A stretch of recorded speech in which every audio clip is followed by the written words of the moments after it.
Here's what's coming up on episode 216, Ally and Wil from the Black Flame Society podcast. When did Hocus Pocus first come into your life? Billy Butcherson came on the screen and I was absolutely terrified. The moment he lost his head, I actually had a reoccurring nightmare of someone chasing me headless. The Salem Witch Trials were a real thing where innocent people died, and Disney kind of glosses over that in the best way they can by bringing attention but still trying to honor it in a way. I've had plenty of paranormal experiences. Probably in my teens, actually. We lived in a house where the ghost actually followed us to the next house. I got "I Shall Always Be With You" tattooed on the back of my neck. Like, it lives with me. It's so important.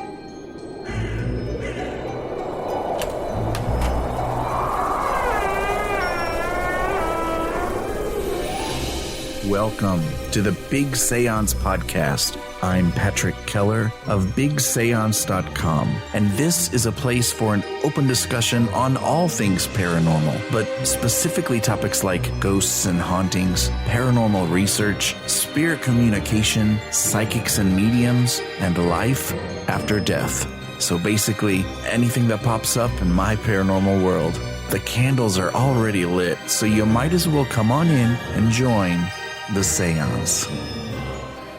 Ally of Hocus Pocus Collector is quite possibly the world's biggest Hocus Pocus fan.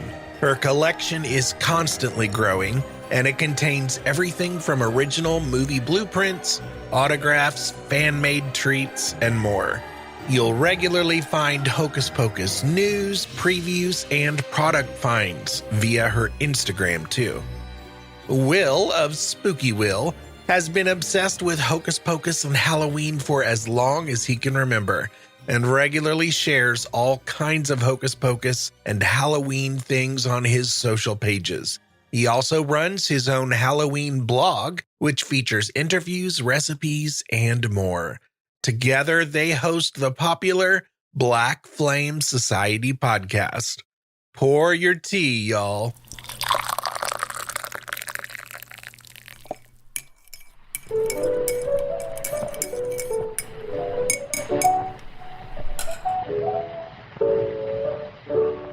Y'all, I am here with Ally of Hocus Pocus Collector and Wil of Spooky Wil, and together they have formed the Black Flame Society podcast, and I am so excited to talk to them about all things Hocus Pocus and anything else nerdy that we can. I mean, we've got so many notes here, we're never going to get to them all. But there are so many things we can nerd out about today, and I have been so looking forward to this. Welcome, Ally and Wil. Thank you for having us. Yeah, thank you so much. So it's always kind of a bad practice when you have a podcast to say to your guest, so tell me about yourself. But in this case, there's two of you, and you really do kind of have two individual entities. And I read your bios at the beginning of the show, but go ahead and I want you to each introduce yourself, and then somebody tell us how you guys decided to combine your powers to do this cool Black Flame Society Hocus Pocus podcast. Let's start with Ally.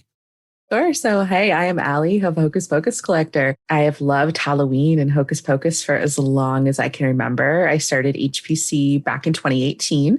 And I think I actually knew Wil from my personal Instagram prior to that. And we connected there. And I'll let Wil introduce, and then we can kind of jointly tell the story of how the Black Flame Society came to be. Yeah, so I'm Wil of Spooky Wil. I have a Halloween store. I've been obsessed with Halloween since I can remember. Obsessed with Hocus Pocus since I can remember. And basically not everything I do every single day is just Halloween related. I make my own products and stuff and share a lot of them with Ally as well, so she gets to see some previews every now and again. And yeah, I think we kind of became friends. It might have been when I was releasing products, actually, Hocus Pocus products. I think that's when we first started talking, wasn't it? And I was designing a few things, and then we started talking, and it's just kind of gone from there. And we've just been friends for years. And then I think we kind of joked about starting a podcast, didn't we? It was probably around January time, and we were chatting away, and we said something like, "Oh, we should start a podcast." And then I think Ally had said, like, "Oh yeah, we should," and we didn't really go further into it. And then I think Ally brought it up again, And then I brought it up again. And then we were like, oh, maybe we should call it this. And we started throwing names at each other, didn't we? And we were trying to come up with different names. And Ally was searching for names, and we had a few ideas that had already been taken. And then it just we went from joking around to being, let's do this. And here we are now. And it really is the perfect name. Oh, thank you. Thank you. I mean, the Black Flame Society, it sounds like you've kind of got to have like a secret code to get in. Like it doesn't just jump out and say Hocus Pocus. You've kind of got to be in the know there.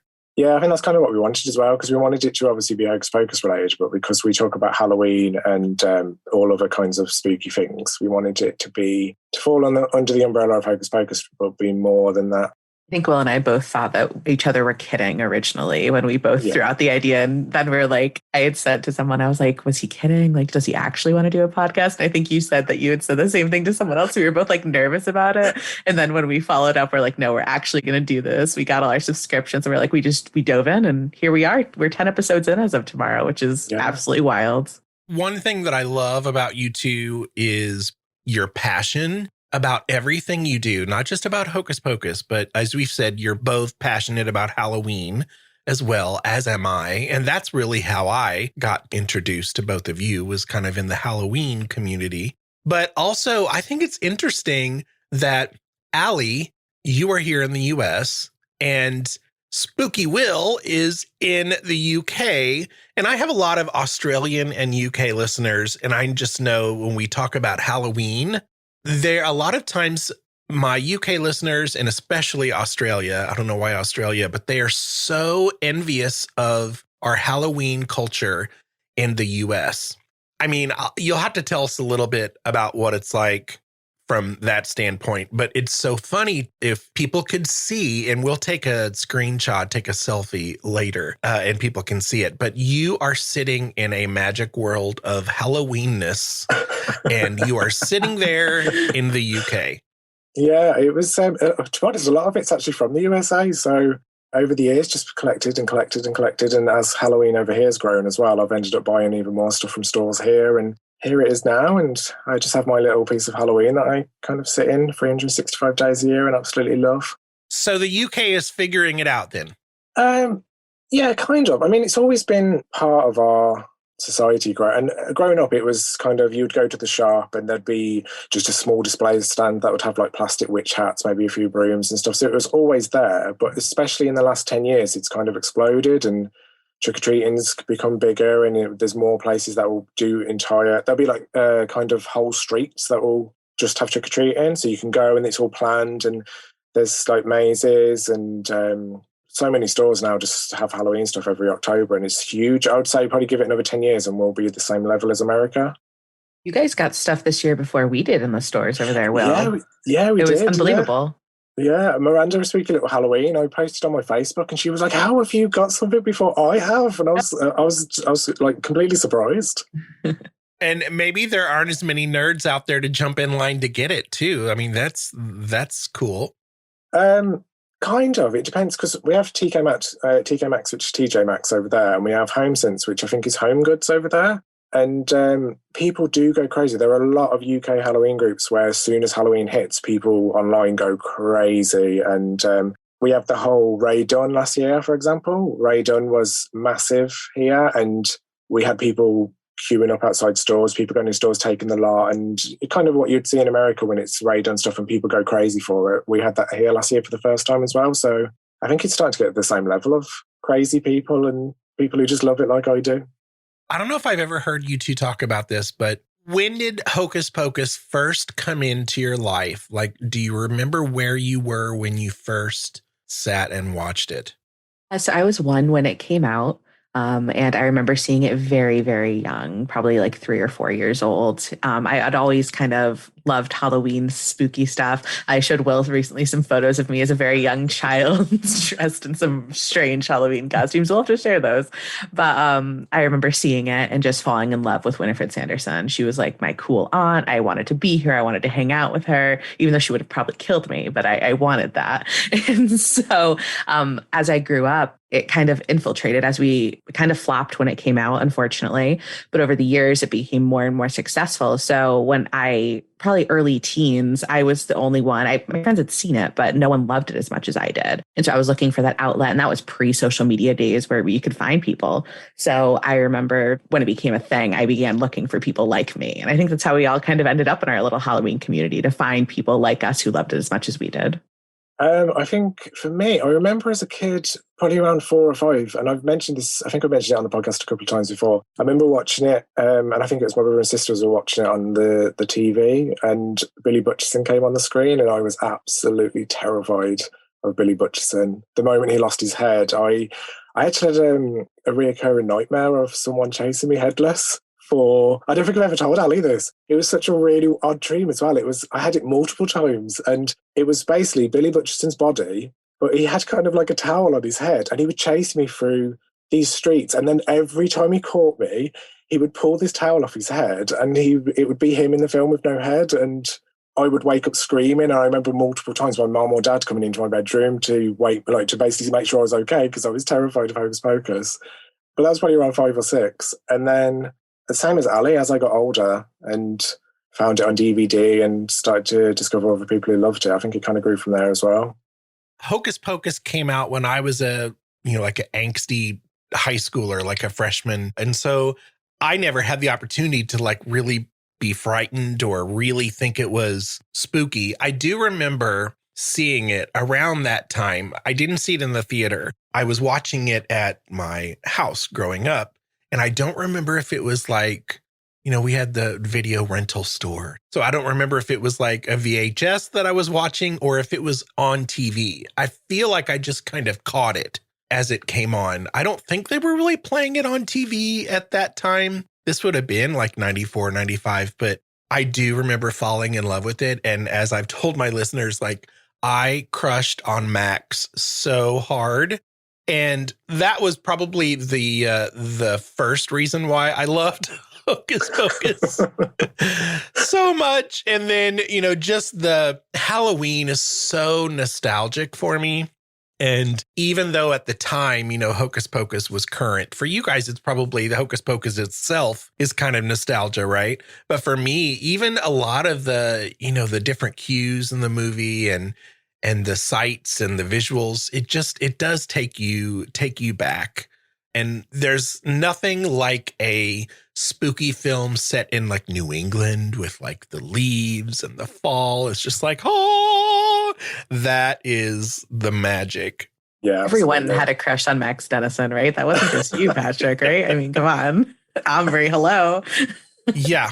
He would have been, I think he's probably a little bit older than I am, but yeah, he would have been probably about the same age. And I think it's so adorable. And we can talk about this later too. His relationship with his little sister, I mean, it's just like probably pretty typical of that age difference with teenager and, little sister. But one of the sweetest things, and I told David Kirshner this, at the end, Danny says, "You saved my life." And he says, "Well, I had to. I'm your big brother." Every time I hear that, I go, oh, like that whole, that is the cutest thing ever. You're following up with "I love you, jerk face." You're yes. Like, oh, it's perfect. It's 10 out of 10. Oh, and Ally, you've actually met most of the cast of the film, right? What was that like? That's unbelievable when I hear someone else say it, because I feel like I'm living a dream. No, I have met a lot of the cast at this point, and everyone has been beyond incredible. I would probably say my best encounter, if I had to say one, was with Doug Jones, who played Billy. He was it was like talking to an old friend. He sat with me in a hotel lobby for 2 hours. We had just met and we just chatted with another person, and we all hung out, and it was a night I'll never forget. And I met Omri and Vinessa and Jason Marsden up here in Connecticut. They did an event. They were all great. And Larry and Tobias, who play Jay and Ice.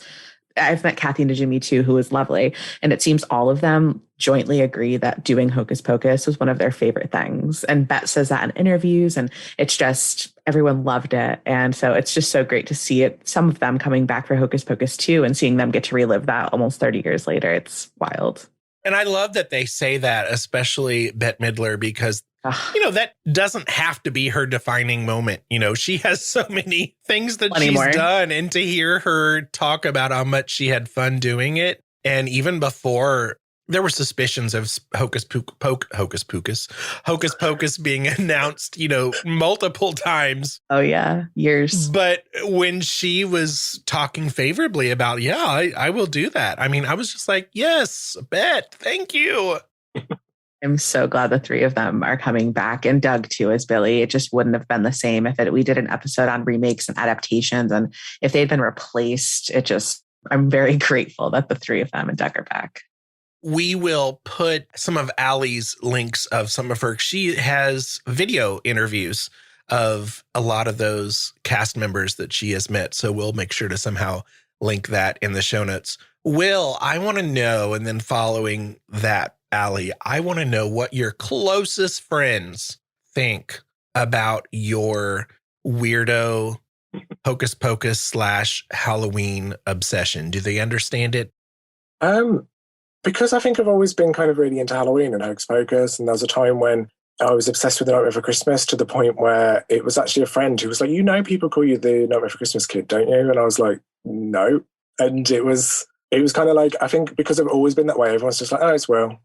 It's just, he's just all into that. He's into all the spooky stuff. And they just kind of accept it. And I think because I'm now self-employed, where I used to work, I think everybody at work was probably maybe sometimes a bit like, just stop talking about Halloween, stop talking about Hocus Pocus, just do your job. But other than that, they just kind of get on with it. And they just, I actually have a friend, a really good friend called Lucy. She's one of my best friends. And she probably gets about as excited as I do for Hocus Pocus as well. So every time she's obsessed with our podcast, so she always listens to it. She actually listens to it so often that she forgets to call me, because in her head, she's already spoken to me. I love that. I hadn't heard for about 3 weeks, and she texts me, she's like, I'm going to be completely honest, I thought we had talked because I've been listening to your podcast every week, and then it clicked, I haven't actually spoken to you. But yeah, they're all fine with it. In fact, they encourage it, so it's all good. The negative impacts of being a podcaster. Your friends forget to reach out to you. It's funny. So I was like a closet Halloweenie for a very long time. I mean, everyone knew that I loved Halloween, but I started HPC in secret, and I didn't post my face for many years. And it was like this, whenever I'd post a picture, I'd put a pumpkin over my face, and I was almost like embarrassed by it. And then I started posting myself and more about me. And I was like, guys, this is who I am. And my close friends knew that. So after I interviewed some people this year, I decided that was when I kind of told some of my good friends about HPC. And they were like, oh my gosh, you have like a following. And when the podcast came out, obviously it spread from there. So a lot of people get it. I try when I have a lot of Halloween news, I kind of bring it to my Halloween friends, like I'll call Wil or something. But, some people, as Wil was saying, some people might get tired of hearing about it, but it's very important to me. And it is really a personality trait. So the people closest to me accept me and love me. That's awesome. I could say the same thing. Although I will say the whole reason that I started a blog that ended up going into this podcast was because I needed an outlet, because there were no people immediately around me that were willing to talk, ghosty, spirit communication type things. And my husband has always been very supportive, but he's always kind of over there in the corner like, what? So, I needed that outlet. And now there's so many venues to do that. But that's cool that you do have some people, it sounds like, in your lives that are willing to bounce discussion. Yeah, I think my other half as well. I think to begin with, when we first got together, he was a bit like, whoa, he's really into this Halloween stuff. He's really into this Hocus Pocus stuff. And I think he's always been really into horror and stuff. So that was really cool, because we got to watch all these horror films together, and we kind of had that was in common. And then I think maybe in the last 2, 3, 4 years, maybe, I think he's just accepted defeat. And he's got to the point now where if I go out to look for some Halloween stuff, I'll come home and I'll see what his reaction is in terms of how he approves. So sometimes I'll buy, like the other day, for example, I bought a cushion, and when I came home, I was like, so I found this, and I was expecting him to be like, oh, another cushion, but he was really excited about it. So in my head, I was like, yes, it's fine. I can keep it in the house. It's fine.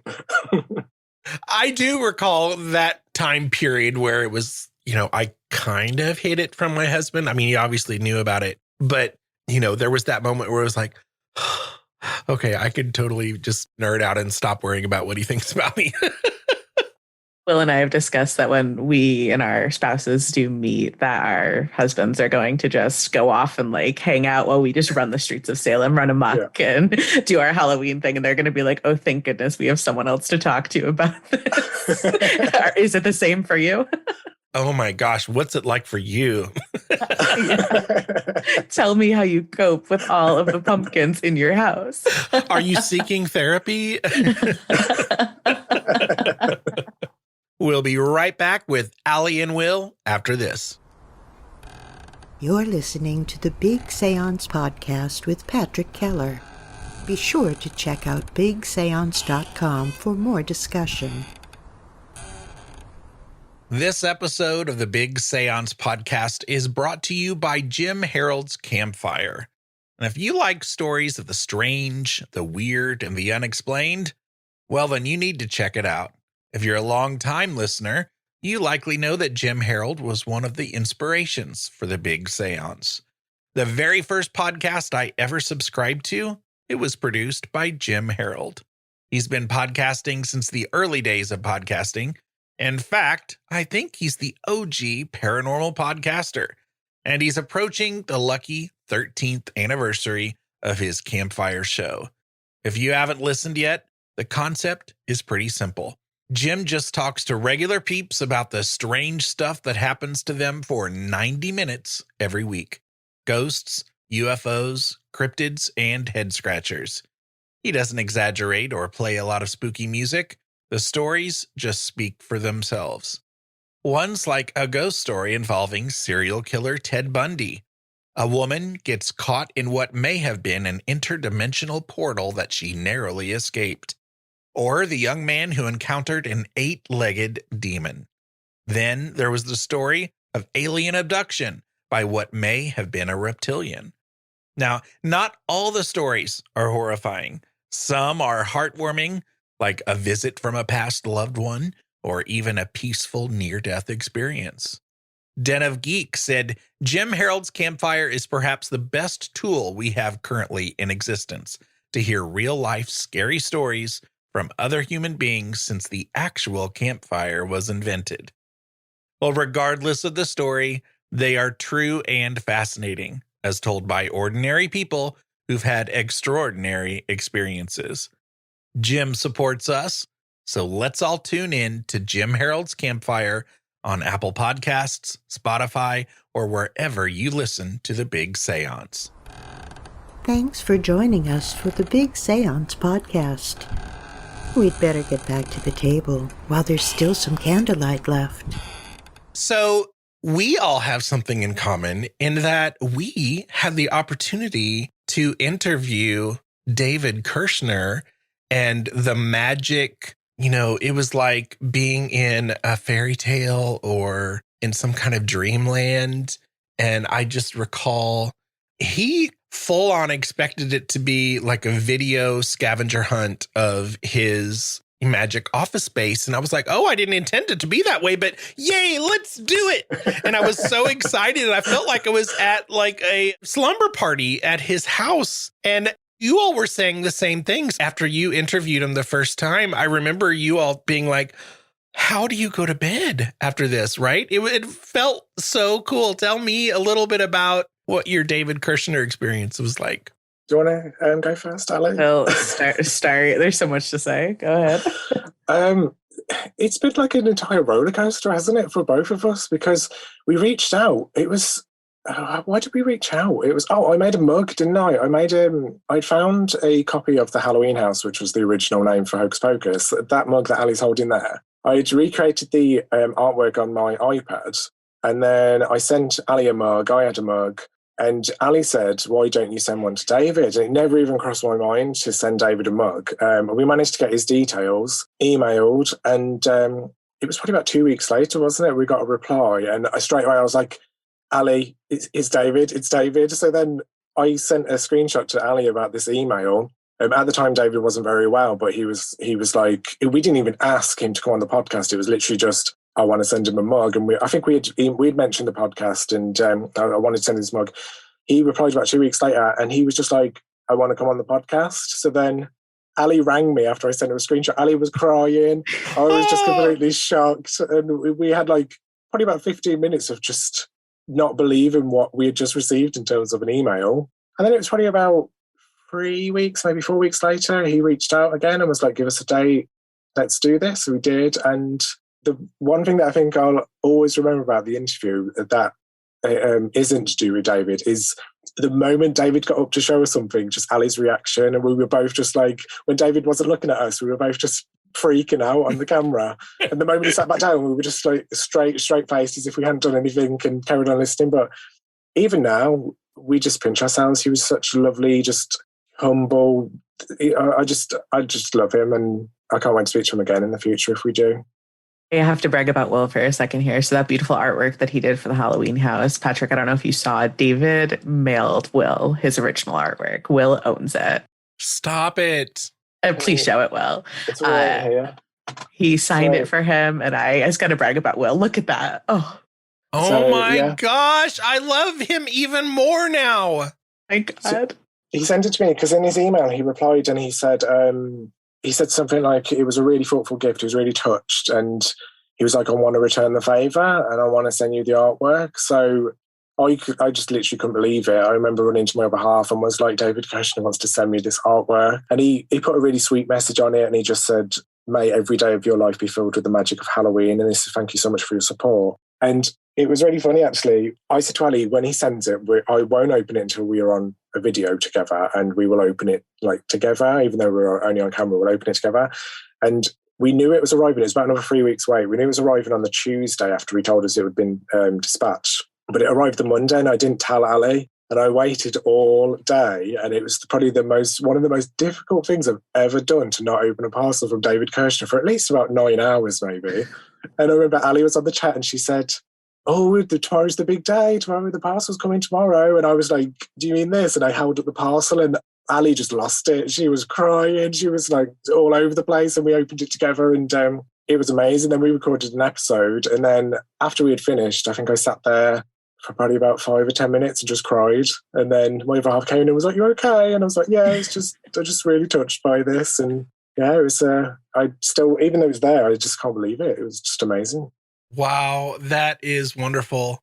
It was incredible to speak with him. And the first time he hopped in the video chat, we use a different platform, and there's a number. This is how many people are in the room. And so it said 2. It always says 2. It's just me and Wil. And Wil swore he saw 3 pop up and started to panic, and there was no one there. And he swears, he holds to it to this day, that someone else was in that room. It was a ghost. I'm sure of it. And so when David did actually pop up, we were like, this is actually happening, because it had been rescheduled a few times, and no one's fault. And it was such an incredible experience. And we are actually releasing our part 2 tomorrow. So the world hasn't even heard how it ends. And it feels like a dream. It was just magical. I think that was the word you used, Patrick. And he's such an incredible human being, and he created so many great things. So we are just very grateful to him.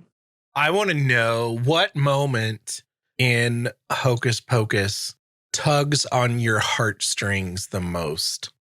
Ally, you can answer this one first because I know your answer. The end scene between Human Binx Human and Cat are both there, but Human Binx, after Cat has passed, when he appears in ghost form and Emily's yelling for him, and he goes over to Danny and says, I shall always be with you, kisses her on the cheek. That scene, I've seen it at least 1,000 times. Every time my eyes water. I got I shall always be with you tattooed on the back of my neck. Like, it lives with me. It's so important. That scene every time. And then the after Thackery goes to heaven with Emily, she has that wonderful Danny and Max have an interaction. And it's just, that scene gets me every single time. Did you watch the movie that David said inspired that scene? Yes. What did you think about that? Because I did too. I hadn't seen it. I was like, oh my gosh, I'm watching it. I didn't watch the full movie, but I did pull up the end scene on YouTube, and I sent it over to Wil, and I was like, we need to watch that. And it was so sweet. And David talks about how that's how when he passes, he wants to go with his wife. And you're just like, oh my God, you're an incredible person. You're an incredible husband. I love you. And that scene, it was definitely like, you get the vibes from it. I wouldn't say he stole it. Like, he was inspired by it, because he says he stole it. And I'm like, give yourself more credit than that. But you see the inspiration for it. It's beautiful. Wil, what's the moment for you? For me, mine's a bit of a weird one because I think the moment for me that kind of tugs at my heartstrings is when Sarah starts singing "Come Little Children," and even though she's technically in the sky doing a spell to basically kidnap all these children and ultimately kill them all, Like you do. yeah, just like standard everyday kind of little song. The moment she started singing it, when I was younger, I used to get sad because if I watched Hocus Pocus in, say, March or April, when she started singing that song, I would wish it was Halloween, so I'd get sad. The fact that it was like summer or it's spring. And I even mentioned this to David, there was a time when I didn't watch Hocus Pocus because it would make me sad to watch it because I would wish for Halloween to come quicker. So for me, the moment she starts enchanting the kids, that's when I'm like, oh, that's really sad, but it's not. I think it's just the music that gets me. Just so you know, when this episode comes out, I consider August the kickoff to the fall season, really. And really that comes from being a teacher. They always call that first semester the fall semester. And, school doesn't ever start in the fall anymore. It used to. Now it's like August. It's like, here we go. And it's still summer, right? But when I go back to school, that is always in my brain. I'm like, fall, Halloween. I start getting excited. So this episode is going to, way too early for most people, kick off the fall season for me. That's how I'm going to justify Hocus Pocusing right now. It was a summer release too, Patrick. July 16th is when that movie came out. So we are not early in terms of Disney speak. We are right on time. Oh my gosh, good point. I didn't even think about that.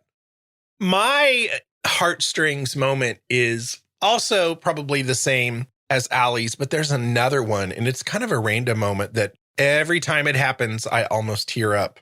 And that is toward the beginning when Thackery Binx is turned into a cat for the first time, and he circles his dad's feet, and his dad says, "Get away, beast," or something like that. And I'm always like, but that's your son.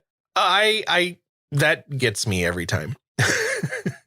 I feel like I'd like to see more of what happened after that, because they have not only now lost Emily, confirmed, find her body, but Thackeray's just gone. So they have lost 2 children in one day. And I want to know more about the Binx family and how they move on from that. And I want details. What happened? Let's do a prequel, a very, very early prequel. Right.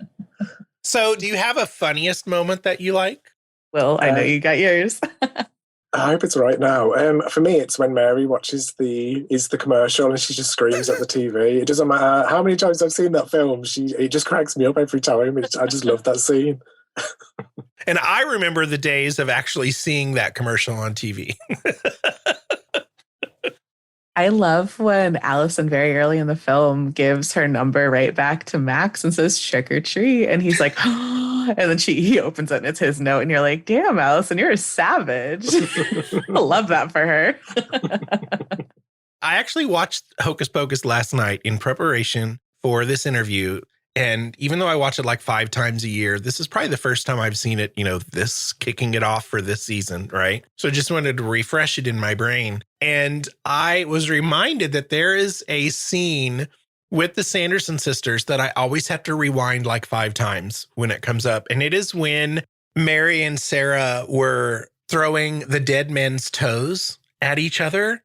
And they're just being goofy and off the wall. And one hits Winifred in the back. And when she turns around and Mary and Sarah look at each other like when they're caught, their faces and their expression, like that had to have been so incredibly natural. They had to have been just goofing and having so much fun filming some of these scenes that I can't imagine that they staged that in any way. Like it just looks like Kathy Najimy and Sarah Jessica Parker just goofing like little children and getting caught by Bette Midler. And I laugh so hard and I had to keep rewinding and I freeze frame it because the faces are hilarious.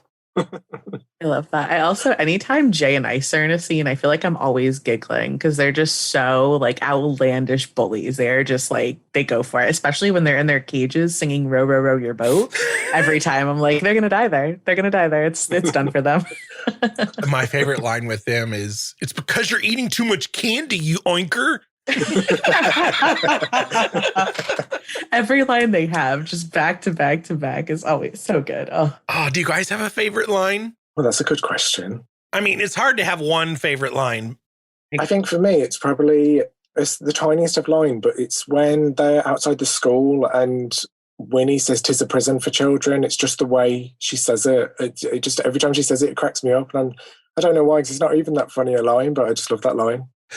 But is it really? Like, I bet some kids are like, it is a prison for children. There's so many good lines. There's one-liners. There's whole sections that we could act out for you, as we do sometimes on our podcast. We'll go through and act things out. Don't make me choose, Patrick. As I've said in the past, I hate difficult decisions. If I had to choose, I guess it's I shall always be with you. But I mean, that's clearly my answer for everything here. I love it. I love it. I love it. So this would be a perfect time. I decided to, as I was watching the movie, I was taking notes, and I decided to make a Whose Line Is It game and see who, which is sometimes hard to do on Zoom, because you'll probably, and this is not going to be difficult for you all because you all are so into this, but I wanted to see how quickly you all would know who said the line and see who is quicker.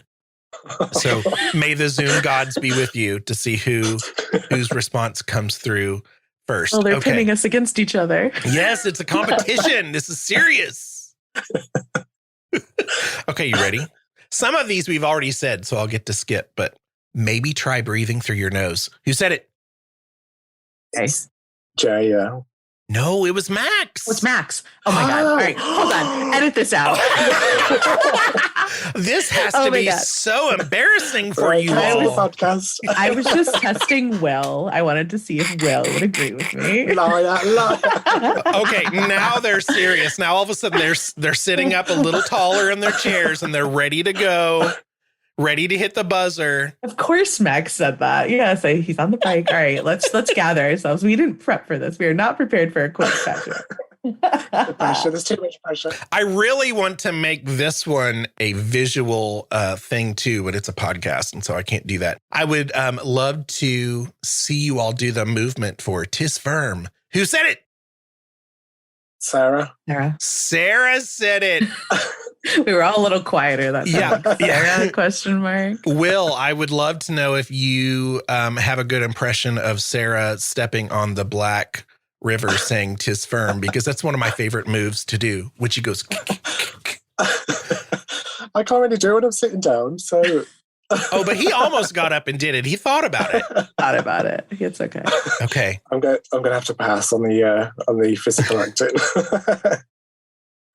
That doesn't surprise me, and I will still like you, Wil. That's okay. We're just voice actors here. Yeah.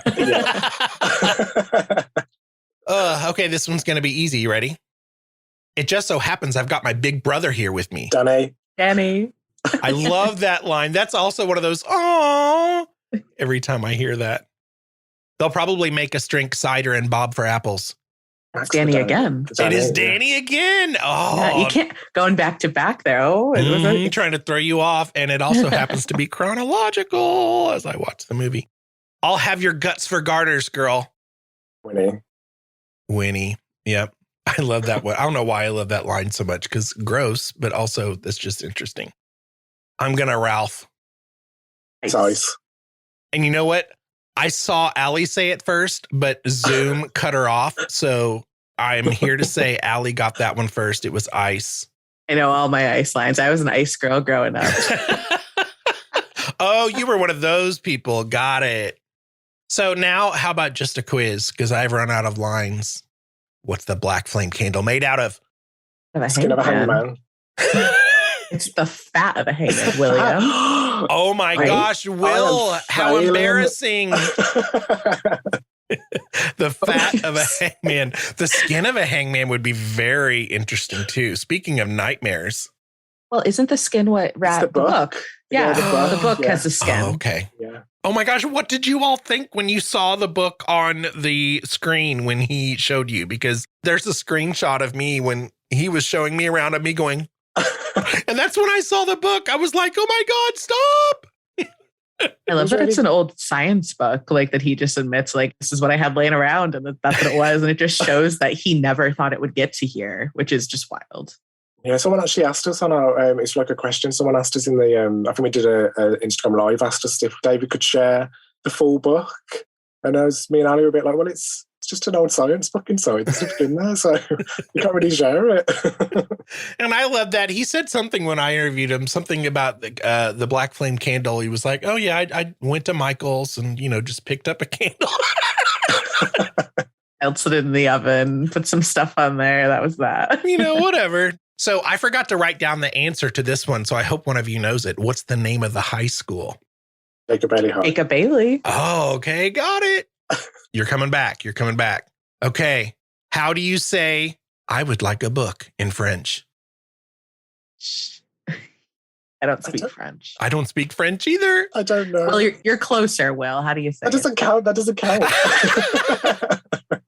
Oh, I just love when Bette comes out of the oven and she says, Je veux un livre.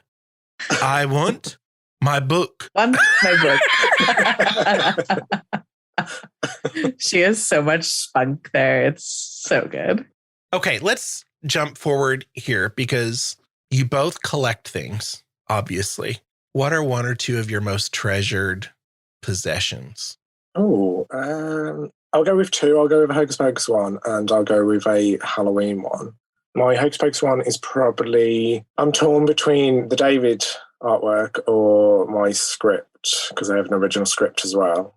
And then my Halloween thing, which I've actually, it's literally right next to me, is this. It's a pull-apart Sally doll from Nightmare Before Christmas.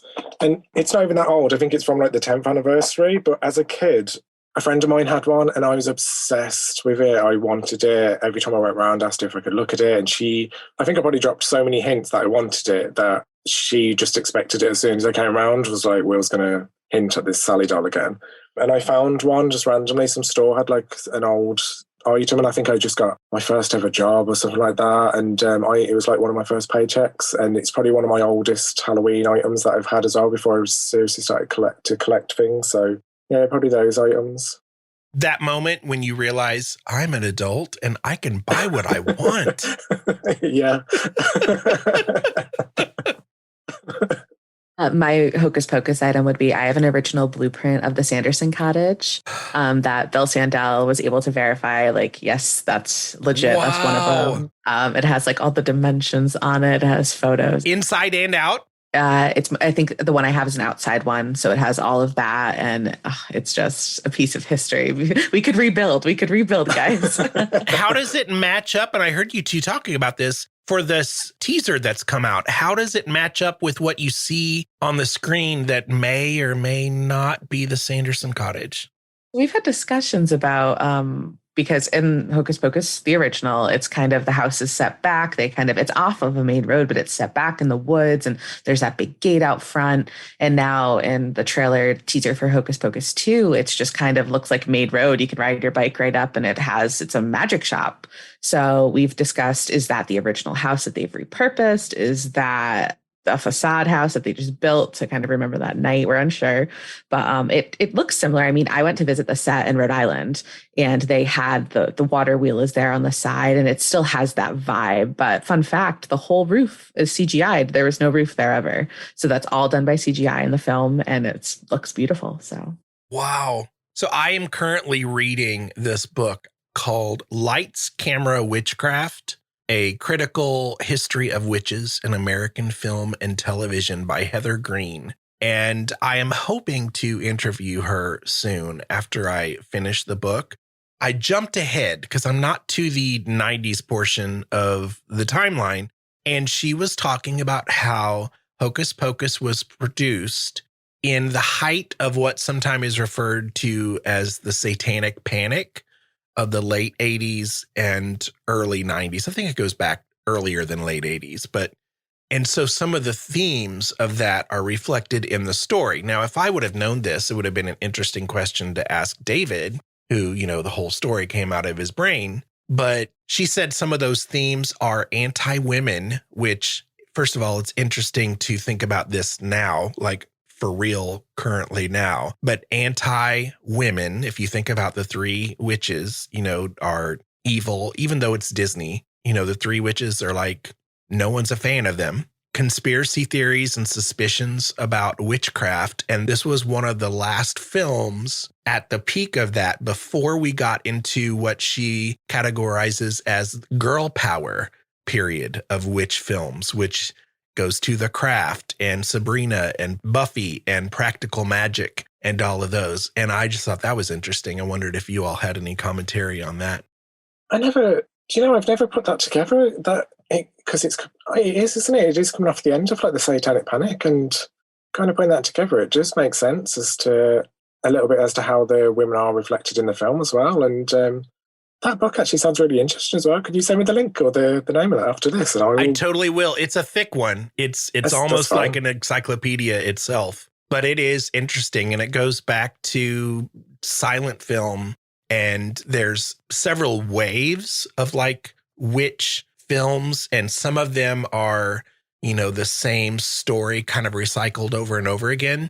But a lot of the themes of the earliest witch films are like to put women in their place and to keep them, because at the end of the film, they're almost always like pulled away from witchcraft, and a straight man comes and whisks them away and turns them into a much better religious person and keeps them in the home. And so part of it makes you want to, but it is interesting history. I've never thought of it that way, actually, until you brought that up. But like, it's funny, right? When you said girl power, my mind went to the movies you listed, The Craft, Practical Magic and stuff. So I do see a turn of that. But Wil and I are doing an upcoming episode just talking about the history of how a Disney movie in the early 90s had to pull in a horrific event that actually happened, because I think a lot of people forget the Salem Witch Trials were a real thing where innocent people died, and Disney kind of glosses over that in the best way they can by bringing attention, but still trying to honor it in a way. So it's muddy waters there, but I've never looked at it from that perspective. So thank you for that. We'll have to definitely check out that book. I jumped ahead to just see. I said, before this interview tomorrow, let's see what her commentary is on that. And I'm like, wow, this is kind of deep. For goofy little Hocus Pocus, the Halloween movie, it'd be interesting, like I said, to see what David's take is on that, because, it came out of his brain. I don't know. It just made me wonder as well, because when the Sanderson sisters are hanged, it's in terms of historical accuracy, the actual Salem Witch Trials had already ended at that point. So now you've actually got me wondering, maybe Disney intentionally set it so when they die, it wasn't actually part of the real timeline of the Sanderson Witch Trials. So no one could say, oh, you're kind of mocking the trials, you're reflecting on these trials and you're making a Disney film out of it. And it got me wondering now whether that was intentional, that they did purposely do it at a later time. Yeah, I can tell you from this book so far, I'm about probably a third of the way into it. There's a lot of back and forth. There's a lot of early films, some of them that exist still, some of them that don't, that, are based on or inspired on the Salem Witch Trials or the witch trials in England from before that. And there's the censors were really kind of strict in early Hollywood, and there were rules about what they could do and couldn't do. So they'd have to tell the story, but from a different angle, or there were, parts of being a witch that were scandalous for women that they had to like gloss over because they couldn't put that in a film. And there was also like a lot of the films in the film, they insisted on burning the witches on a stake, which is more the England side of history. But they were doing Salem, and Salem historians in Salem kept fighting with Hollywood going, this is inaccurate. They were not burned. They were hanged. And a lot of Hollywood for years has said, no, it's more interesting. We're going to burn them, which is interesting. We are so in the weeds here. I got to get us back. I am so sorry. Oh, no, we love to banter about this stuff. It's so good. Yeah. Wil, you had mentioned that you would be interested in some paranormal talk. And so I'm curious, or either of you, if you have, because, my listeners are, they're Hocus Pocus nerds, but they are also into ghostly things and experiences. Have you had paranormal experiences? What is it that you like about the paranormal world? I've had plenty of paranormal experiences. Growing up, probably in my teens, actually, we lived in a house where the ghost actually followed us to the next house. The house we were living at the time was actually being knocked down. it was a really old house, and I think the underneath wasn't very stable, and I think there was old mine shafts or something like that. There was a reason why they were knocking it down. And every now and again we'd hear the odd thing. And when we first moved in, the neighbours, they told us that the lady who lived there before had died before we had moved in, and she had lived in that house like all her life. So straight away we were concerned maybe there was a ghost. And we had the odd couple of things happen. I got punched once. We had wind chimes inside our house and they all started to go off in the middle of winter.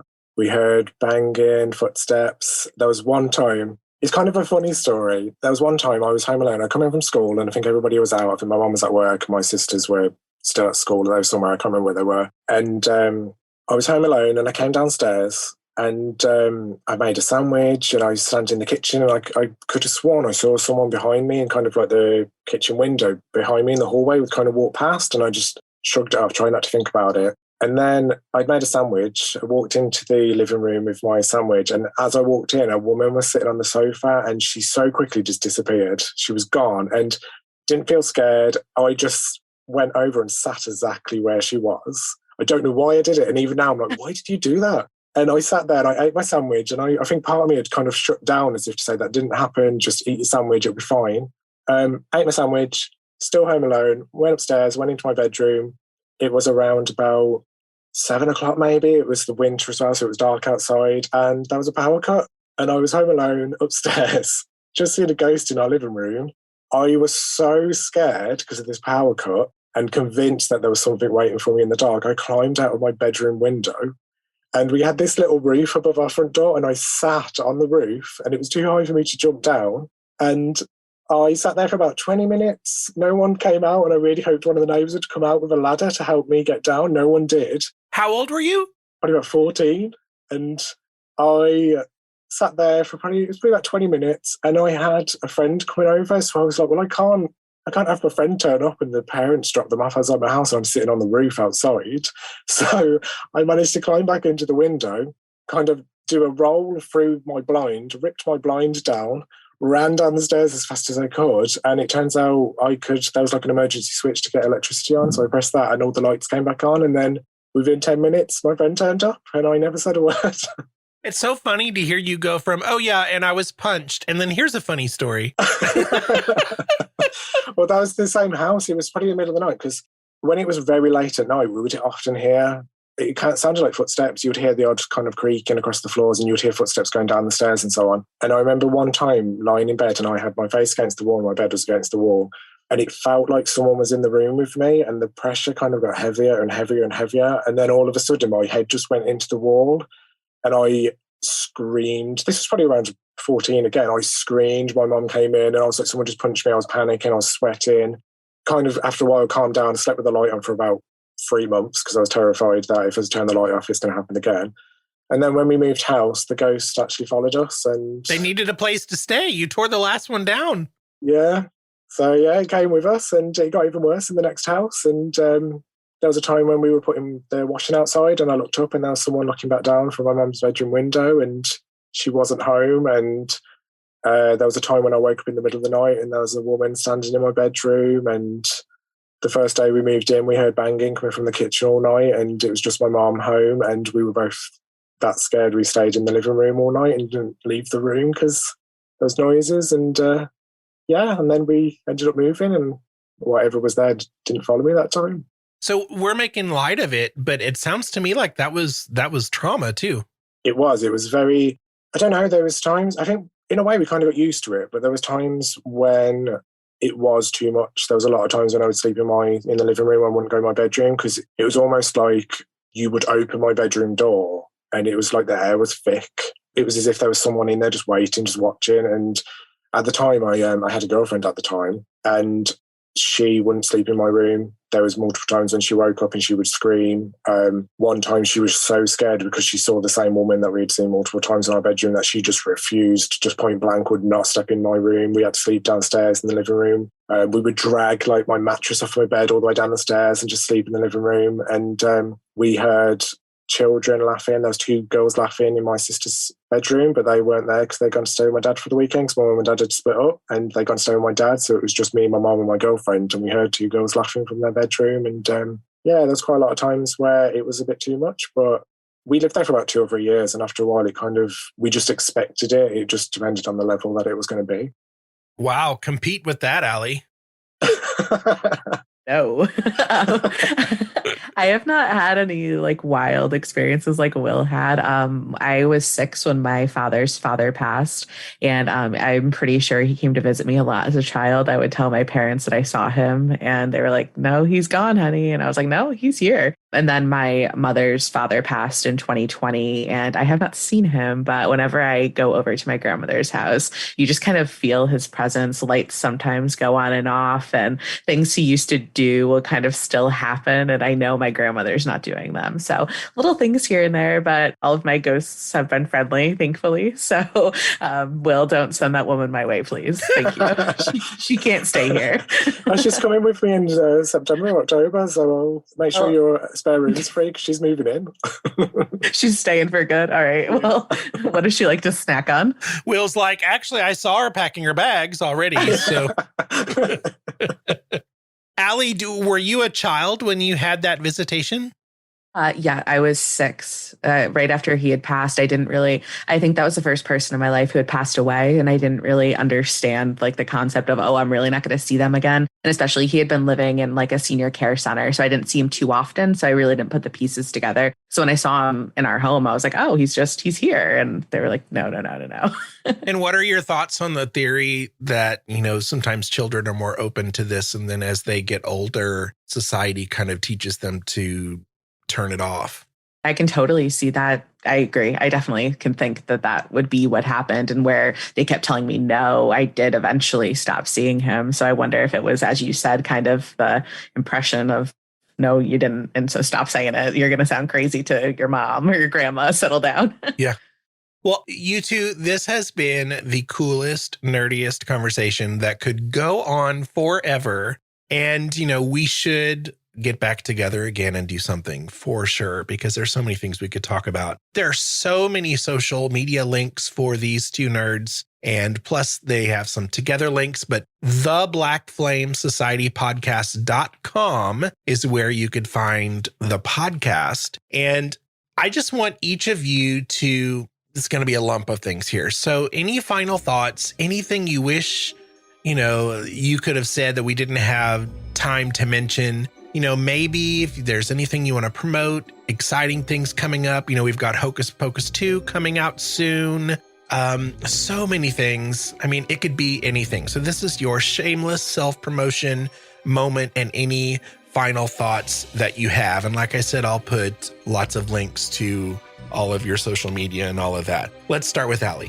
So just definitely keep tuning into the Black Flame Society. Our David Kirshner part 2 will be out at the time this episode comes out, so please check that out. But we have some very fun interviews planned upcoming soon, so definitely check us out there. And on Instagram, Hocus Pocus Collector and Spooky Wil, always sharing our Halloween finds as Halloween hunting season has officially begun. Yeah, and I kind of go with Ally as well. We have our part 2 David Kirshner episode tomorrow, which actually we mentioned your podcast in part 2 because we were chatting to David about it. And then really cheeky self-promotion. My store, I've been working the past couple of months on an entire vintage Halloween range, which drops at the start of August. So if anyone's interested in Halloween products, I have loads coming soon, and I'm sharing loads of mine on Instagram as well, which is @SpookyWil. Excellent. Oh my gosh. I love you two so much. I feel like we have already met and talked and nerded out, even though this is the first time we're seeing each other on a screen in person, kind of. And I just want to thank you for being here. You rock. Oh, thank you for having us. I've been looking forward to this so much. And even me and Ally were talking yesterday, and we was like, are we still doing tomorrow? And Ally was like, yeah, I think so. And I was like, I hope so, because I'm really excited for it. So no, thank you so much. It's been really fun, and it's also been very different to be interviewed and not interview somebody else, or just not have me and Ally chatting to each other. So yeah, thank you. Yes, thank you so much for having us. And Patrick, at some point, we'd love to have you over as an honorary member of the Black Flame Society. So please come join us, and we can chat more Hocus Pocus, because we've wanted all these questions you asked us. We need to know what you think. So. Oh, and you know what? A lot of times the questions I ask, I already have an answer for too. So that'll work out really, really well. But yeah, bring it. Name the time.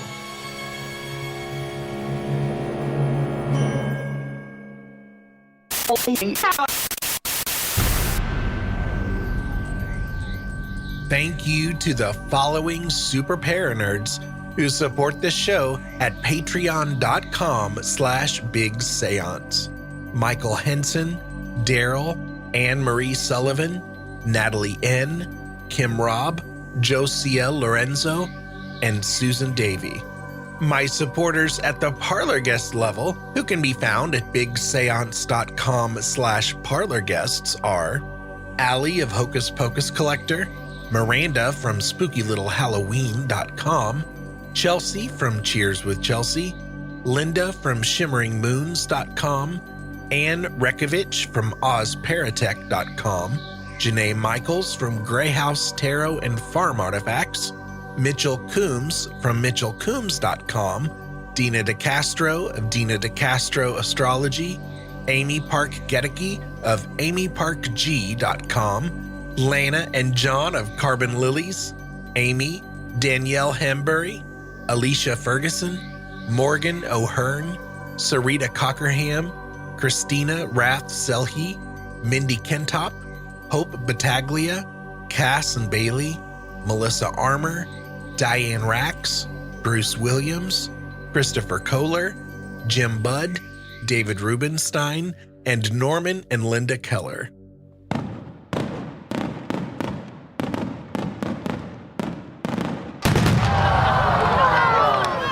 That sound you just heard was the above and beyond. There's not even a category for your level of support fireworks display, because I have 5 awesome listeners who support the show at the $10 level.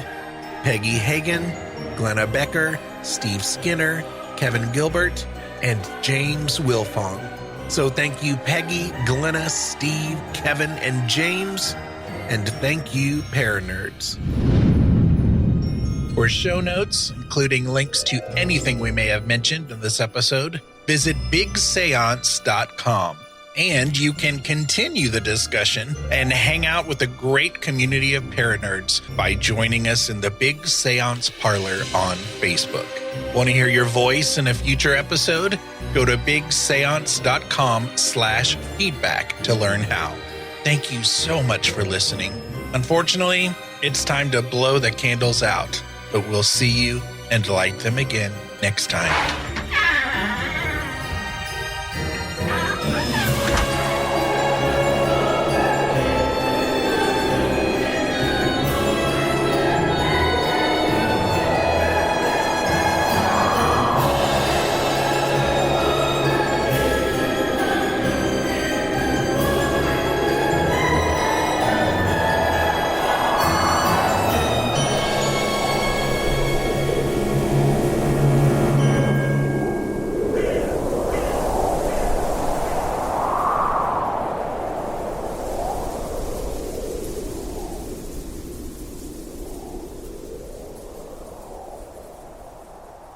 No, it was Max. It was Max. Oh my God. All right, hold on. Edit this out.